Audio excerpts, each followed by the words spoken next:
தனியாக வசித்து வந்த மூதாட்டி வீட்டில் 3 நாட்களாக படம் எடுத்து சுற்றி திரிந்த நாகப்பாம்பிற்கு மூதாட்டி கற்பூரம் ஏற்றி வழிபட்ட சம்பவம் அதிர்ச்சியை ஏற்படுத்தியிருக்கிறது.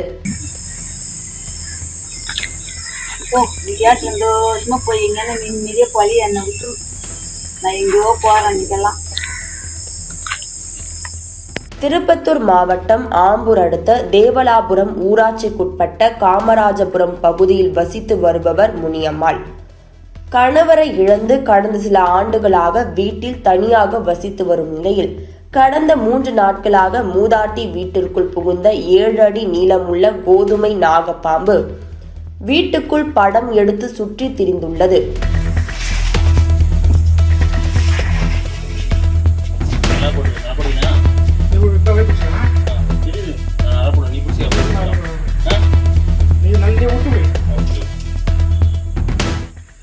இதனை கண்டு அதிர்ச்சியடைந்த மூதாட்டி செய்வதறியாமல் திகைத்து கொண்டு இருந்துள்ளார்.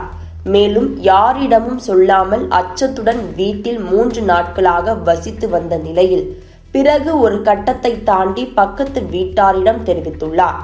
இதனைத் தொடர்ந்து அருகில் இருந்தவர்கள் தீயணைப்பு துறையினருக்கு தகவல் அளித்ததின் பேரில் ஆம்பூர் தீயணைப்பு துறை விரைந்து சென்று வீட்டுக்குள் படம் எடுத்து ஆடிய நாகப்பாம்பினை சுமார் 2 மணி நேரத்துக்கு மேலாக போராடி பிடித்து வெளியே கொண்டு வரும்போது மூதாட்டி முனியம்மாள் படம் எடுத்து ஆடிய நாகப்பாம்பிற்கு கற்பூரம் ஏற்றி வழிபட்டு, என்னை ஏன் பயப்பட வைக்கிறாய், எங்கேயாவது கண் தெரியாத இடத்திற்கு போ என கை கூப்பி வழிபட்டுள்ளார்.